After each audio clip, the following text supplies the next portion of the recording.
Serangan ini tidak diawali dengan raungan jet atau dentuman ledakan. Ini dimulai dengan kedipan. Pada suatu Selasa pagi, layar di ruang kendali jaringan listrik Los Angeles berkedip, lalu mati. Bersamaan dengan itu, di Chicago, alat pengukur tekanan air tiba-tiba berhenti. Di New York, tarian rumit bursa saham membeku, bukan karena kehancuran, tapi dengan keheningan digital yang tiba-tiba dan memekakkan telinga. Ini bukan tindakan perang konvensional. Ini adalah sesuatu yang jauh lebih berbahaya.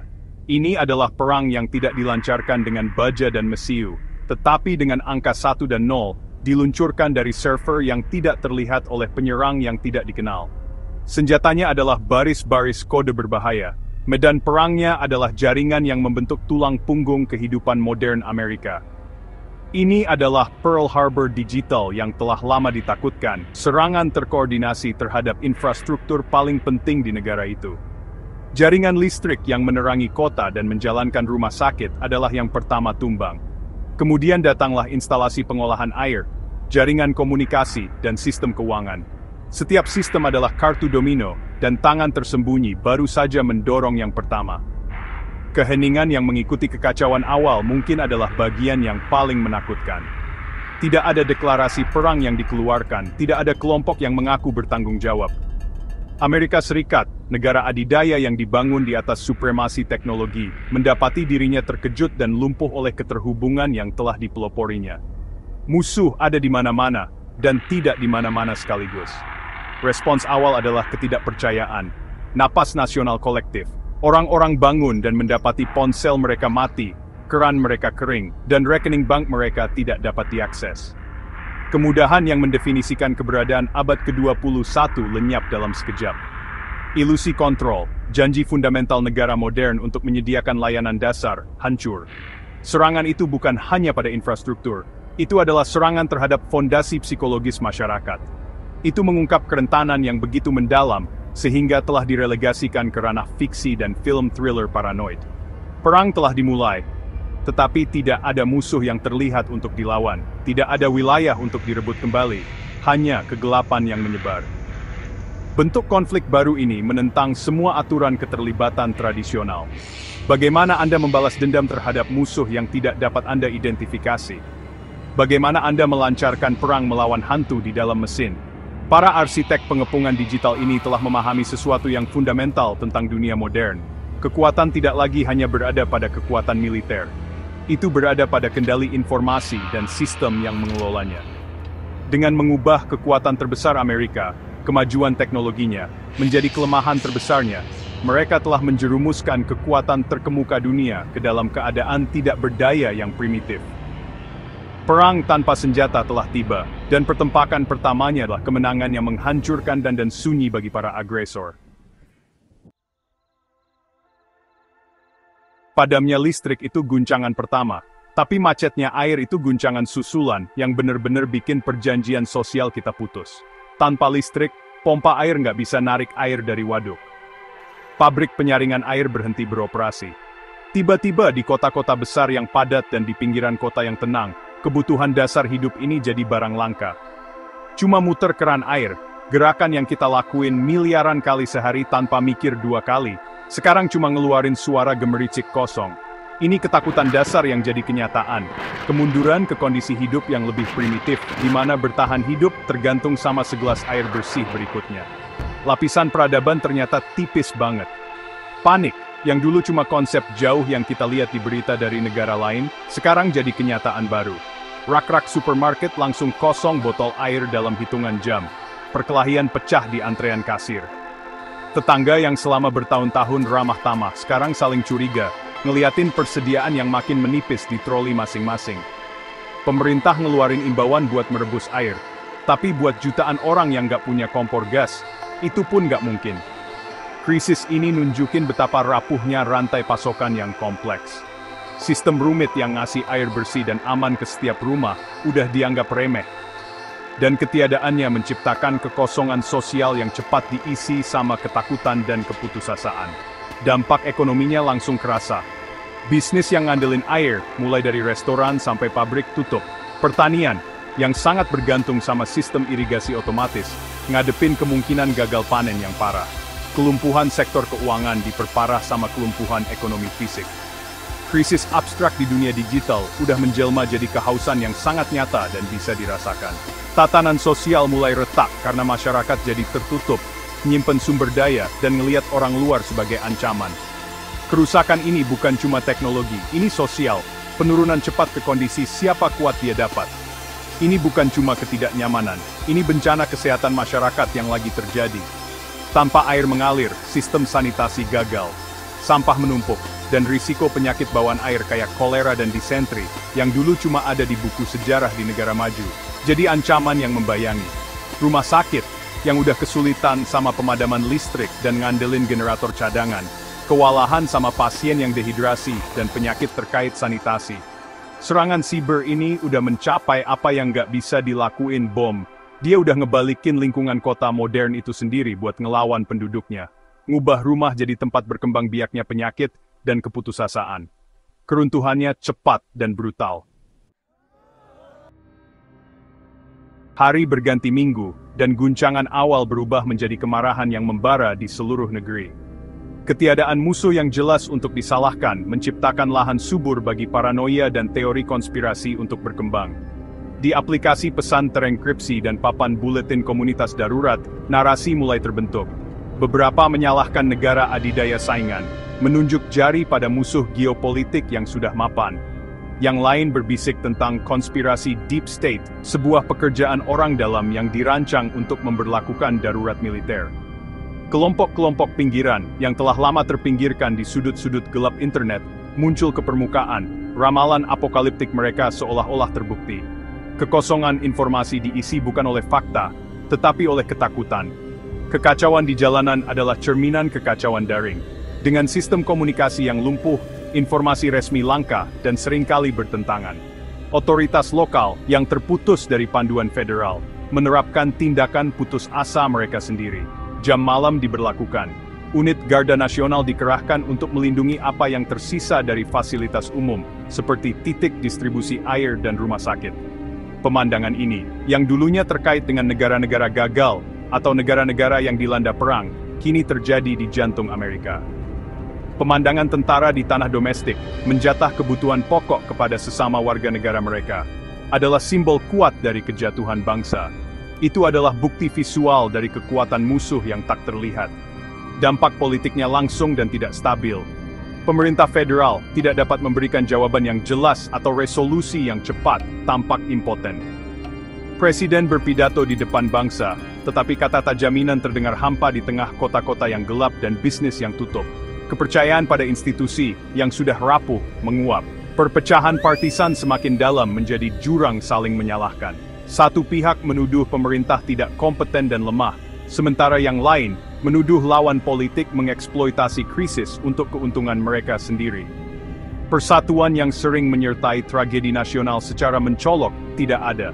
Sebaliknya, krisis hanya memperkuat keretakan yang sudah ada di negara itu.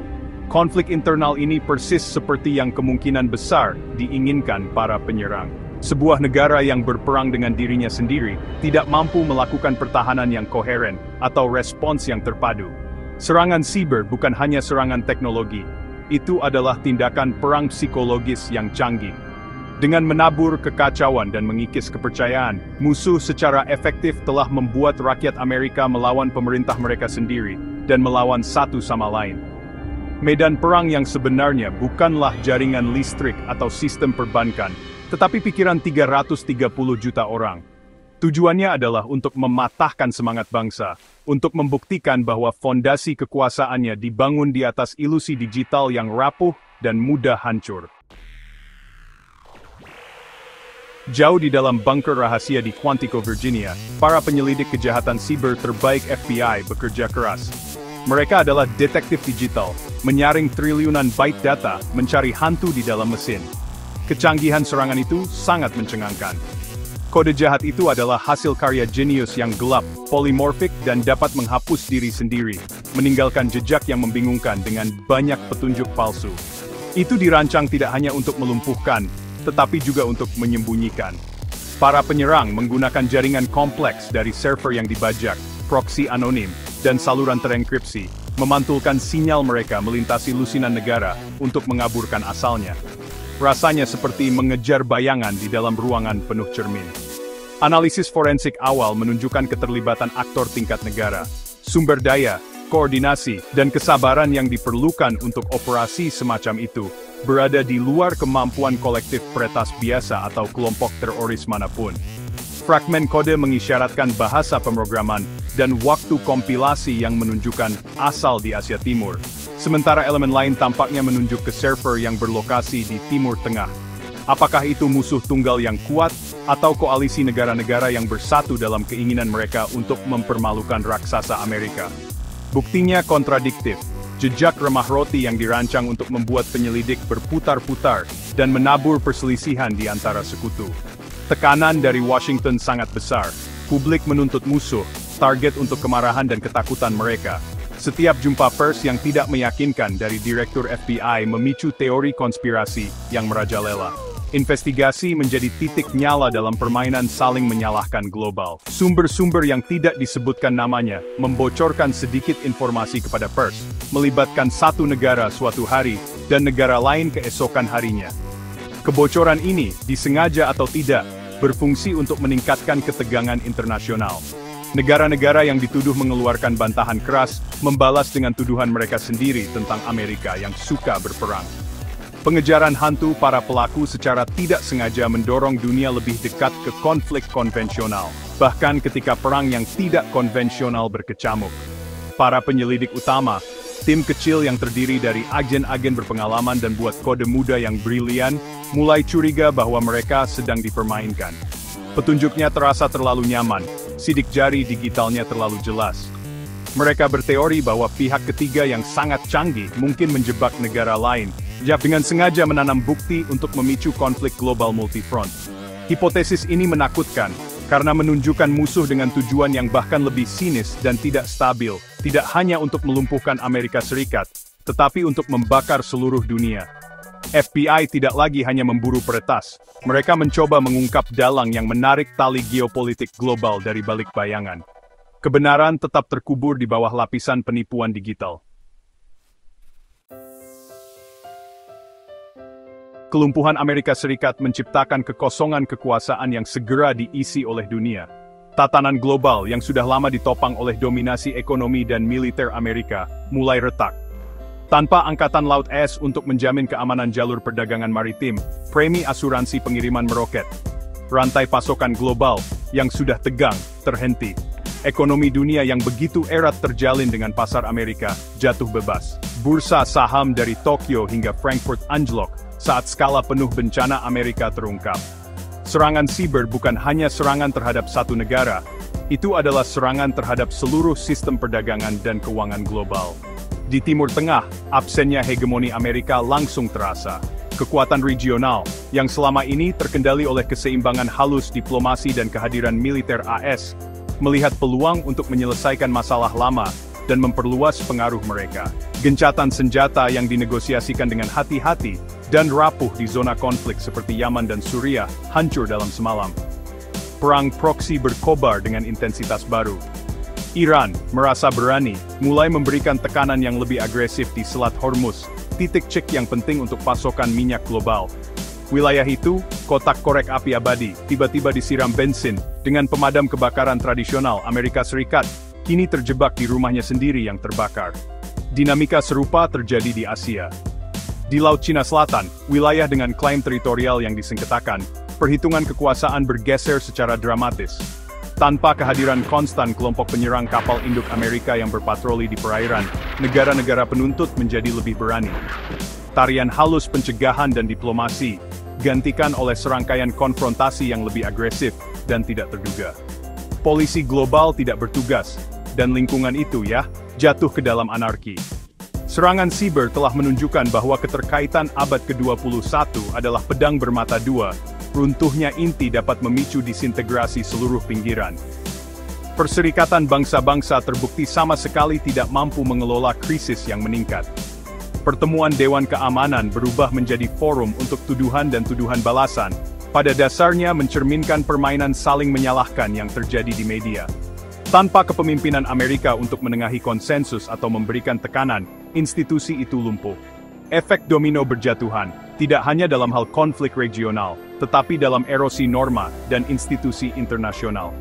Tatanan pasca Perang Dunia Kedua, dengan segala kekurangannya, didasarkan pada seperangkat aturan tertentu, seringkali ditegakkan oleh kekuatan Amerika.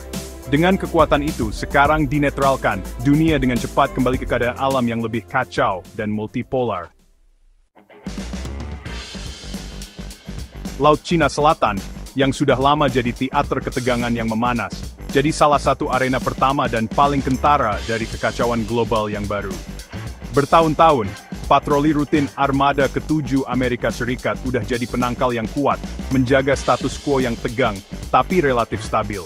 Penangkalan itu hilang dalam semalam. Dengan militer Amerika Serikat yang bergulat sama masalah komunikasi internal dan mimpi buruk logistiknya sendiri, aset angkatan lautnya yang tangguh secara efektif tertambat di pelabuhan mereka. Pesan yang dikirim ke wilayah itu jelas dan gamblang, penjaganya udah pergi, dan laut terbuka untuk diambil. Kekosongan kekuasaan ini nggak dibiarkan kosong lama-lama. Cina, kekuatan yang bangkit di wilayah itu, melihat peluang bersejarah. Dalam serangkaian langkah cepat dan tegas, kapal-kapal angkatan laut dan penjaga pantainya mulai menegakkan klaim wilayahnya yang luas dengan, jujur aja, ketegasan yang belum pernah terjadi sebelumnya.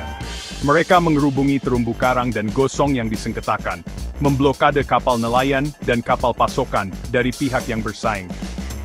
Pos-pos terdepan kecil yang disengketakan yang udah diduduki oleh negara-negara seperti Filipina dan Vietnam, tiba-tiba terisolasi dan kewalahan.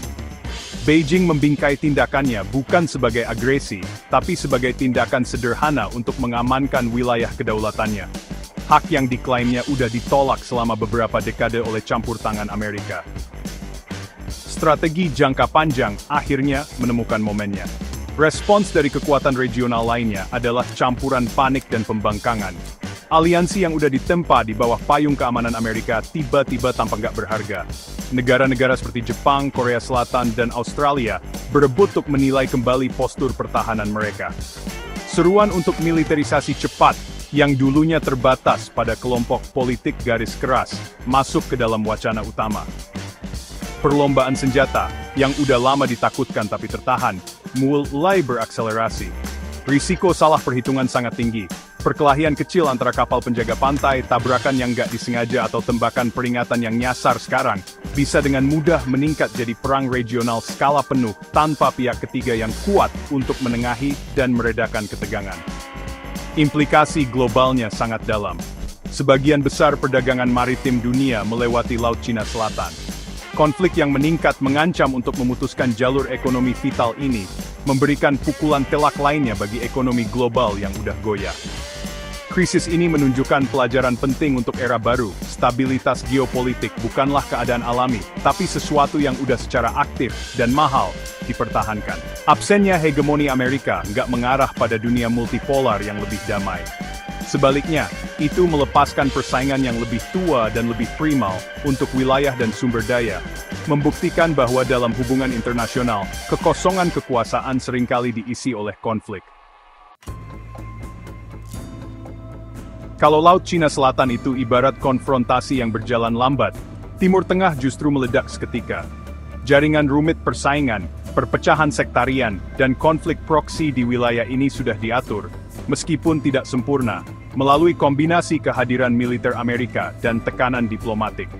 Kelumpuhan Amerika Serikat yang tiba-tiba dan hanya mementingkan diri sendiri, menghilangkan pilar utama dari arsitektur yang rapuh ini. Permusuhan yang sudah tertahan puluhan tahun meletus dengan kecepatan yang mengerikan.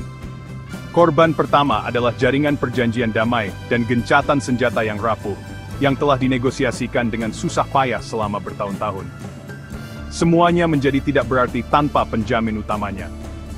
Di Teluk Persia, Iran bergerak untuk mengkonsolidasikan posisinya sebagai kekuatan regional yang dominan. Merasa bebas dari ancaman pembalasan Amerika, Korps Garda Revolusi mereka mengadopsi sikap yang jauh lebih agresif.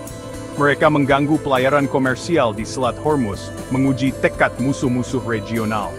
Bersamaan dengan itu, mereka meningkatkan dukungan untuk pasukan proksi mereka di seluruh wilayah, dari Hizbullah di Lebanon, hingga pemberontak Houthi di Yaman, dan milisi di Irak dan Suriah. Perang bayangan antara Iran dan para pesaingnya, terutama Arab Saudi dan Israel, pecah secara terbuka. Seluruh wilayah tampaknya secara tak terhindarkan meluncur menuju konfrontasi langsung berskala besar. Israel yang merasa tanpa dukungan eksplisit dan langsung dari sekutu terkuatnya, terpaksa melakukan perhitungan ulang strategis yang sulit. Doktrin keamanannya sudah lama didasarkan pada keunggulan militer kualitatif yang dikombinasikan dengan dukungan utama dari Amerika. Dengan dukungan utama yang kini tidak pasti, perhitungan bergeser ke arah serangan pendahuluan.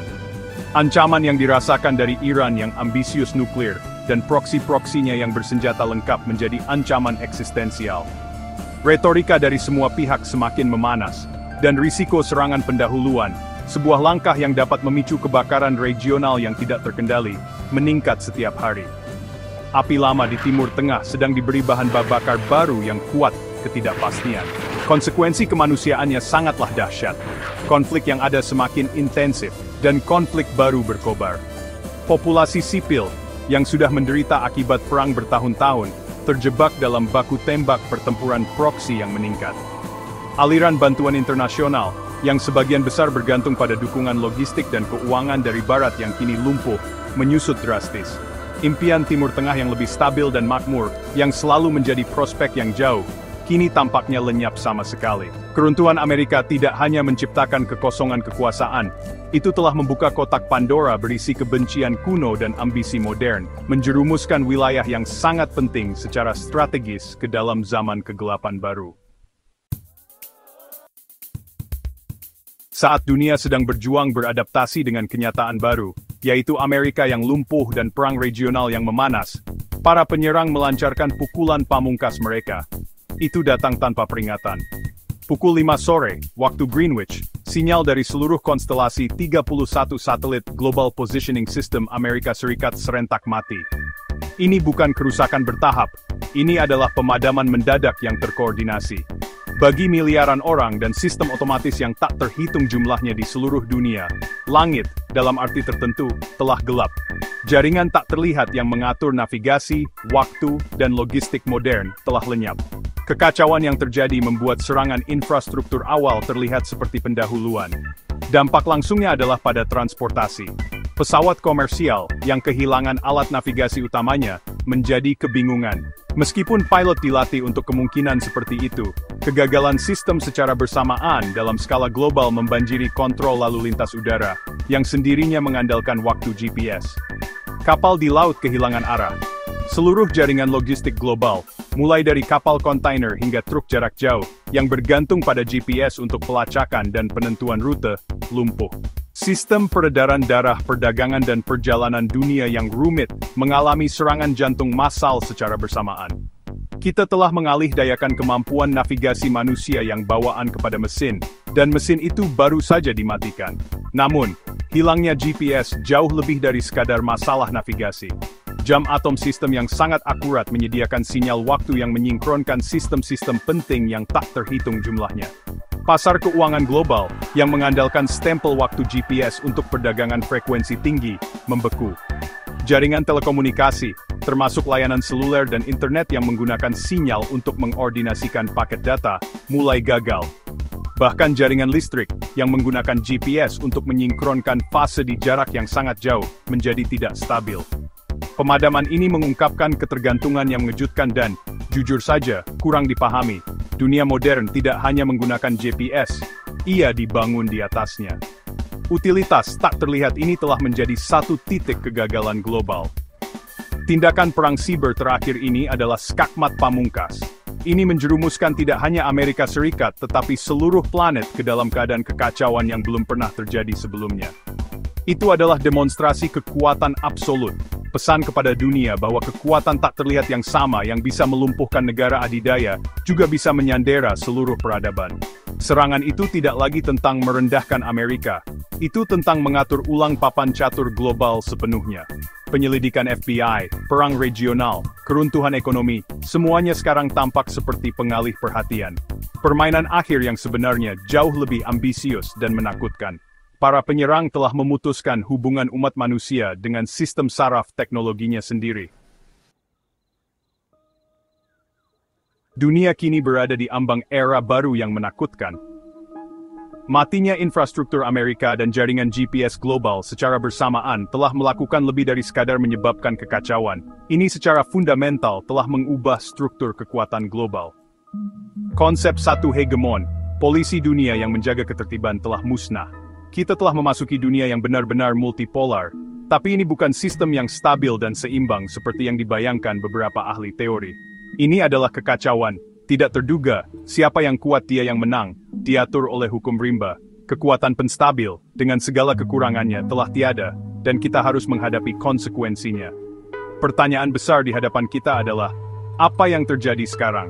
Seperti apa dunia tanpa penyeimbang kekuatan? Bukti awalnya suram. Konflik regional meningkat tanpa mediator yang kuat untuk meredakannya. Persaingan ekonomi semakin intensif, tanpa kekuatan dominan untuk menegakkan aturan perdagangan. Lembaga-lembaga pemerintahan global, dari Perserikatan Bangsa-Bangsa hingga Organisasi Perdagangan Dunia, tampak kosong dan tidak berdaya tanpa dukungan dari anggota mereka yang paling kuat. Kita mungkin menyaksikan berakhirnya tatanan internasional liberal yang berusia 75 tahun, dan dimulainya periode anarki global yang berkelanjutan. Realitas baru ini memaksa kita untuk menghadapi kebenaran yang tidak nyaman tentang sifat manusia dan organisasi politik. Mungkin perdamaian relatif di akhir abad ke-20 dan awal abad ke-21 adalah anomali, pengecualian sejarah yang dimungkinkan oleh konsentrasi kekuatan yang unik. Mungkin keadaan alami urusan manusia adalah persaingan dan konflik yang konstan, yang hanya dapat diatasi oleh dominasi satu kekuatan, atau keseimbangan yang stabil antara beberapa kekuatan. Runtuhnya tatanan yang dipimpin Amerika memaksa setiap negara untuk menjaga pertahanannya sendiri, tidak mempercayai siapapun, dan bersiap menghadapi yang terburuk. Ini adalah resep untuk perlombaan senjata global dan ketidakamanan abadi. Saat kita berdiri di senja satu zaman dan fajar zaman lainnya, masa depan adalah halaman kosong yang menakutkan. Siapa penyerangnya? Apakah itu satu negara, koalisi saingan, atau aktor non-negara dengan kekuatan untuk merendahkan raksasa? Dan apa tujuan akhir mereka? Apakah untuk menciptakan tatanan dunia baru sesuai citra mereka sendiri, atau hanya untuk melihat yang lama terbakar? Keheningan para pelaku mungkin adalah bagian yang paling meresahkan dari seluruh krisis ini. Kita ditinggalkan dengan dunia yang kacau balau, dan satu pertanyaan menghantui yang akan mendefinisikan abad ke-21. Tanpa hegemon, bisakah umat manusia belajar mengatur dirinya sendiri? Atau apakah kita ditakdirkan untuk jatuh ke dalam perang semua melawan semua? Jawabannya tetap sangat tidak diketahui.